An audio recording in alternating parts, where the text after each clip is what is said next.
In congressional testimony yesterday, you had congressional Democrats interviewing Ben Carson, neurosurgeon, one of the smartest guys in this entire country. Ben Carson was the first guy to separate conjoined twins, conjoined at the head. This guy is super duper sharp. And you've got these congressional Democrats interviewing him, and the videos went all around the internet trying to portray the Democrats as really smart and Ben Carson as an idiot. How did they do it? Because the video was pretty effective. Here's how. I'd also like you to get back to me, if you don't mind, to explain the disparity in REO rates. Do you know what an REO is? An Oreo? No, not an Oreo. An REO. REO. Real estate? What's the O stand for?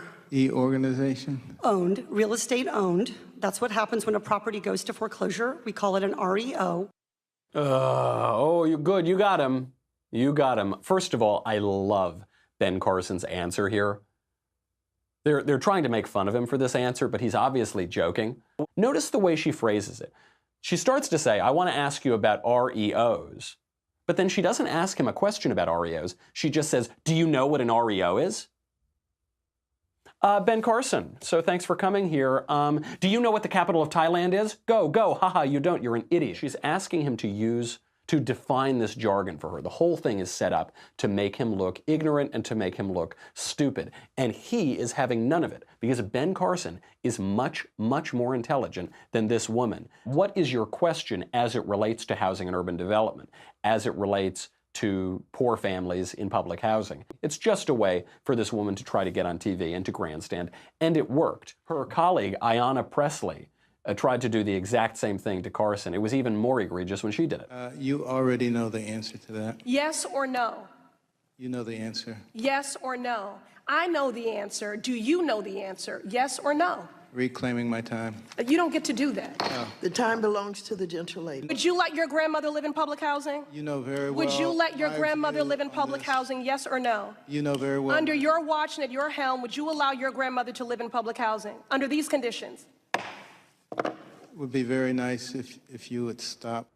I love Ben Carson so much because he is having none of it. Ben Carson has made very clear that public housing is really awful and really dangerous, and he wants to curtail it and stop it from spreading.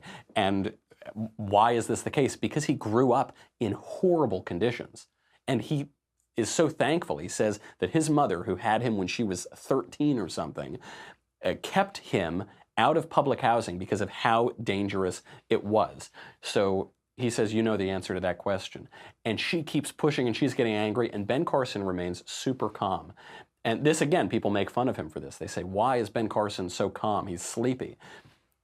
The reason is that Ben Carson wasn't always calm. Ben Carson was a real tough guy. He was a maniac. When he was younger, he was getting into fights, hitting people with baseball bats. He stabbed one of his friends when he was 14. This guy grew up in horrific conditions. He writes about it. He says, this was in one of his memoirs. He says, there was pretty horrendous violence, gangs, broken glass and boarded up windows and doors, murders. I had 2 cousins who were killed. I remember as a 9-year-old sitting on the ghetto stairs looking to the building across the street out of which all the windows had been broken. And there was a sunbeam shining through, and it made me think about my future, and I remember thinking I probably won't make it to 25. That's what he grew up in.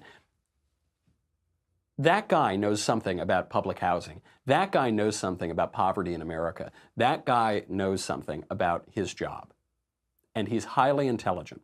That guy, much more intelligent. Also, by the way, even on the point of HUD, he's been a pretty good HUD secretary. HUD probably shouldn't even exist as a department in the federal government. It was a product of the Great Society. It was one of these LBJ poverty programs that has often hurt people that it intended to help.